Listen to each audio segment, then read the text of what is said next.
Sveiki, esu Helena Griciuvienė ir šiandien 1 minutės video tema – kritika. Ką aš galiu pasakyti apie kritiką? Kritika dažniausiai nužudo bet kokį užsimezgantį projektą. Dažniausiai tai būna priežastis, kodėl žmonės neužsiima kažkokia tai įdomesnė veikla, kodėl neišlipa iš įprastinių savo gyvenimo rėmų. Todėl, kad bijo kritikos. Bet reiktų pažvelgti kitų kampų. Kas dažniausiai kritikuoja?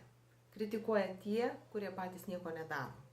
Na, o jei kritikuoja tie, kurie patys yra ekspertai toj srity, verta atkreipti dėmesį į jų išsakomas pastabas ir galbūt kažką pakeisti, kažką patobulinti. Dažniausiai mes nedarome ne dėl to, kad nesugebam, o dėl to, kad bijom kritikos.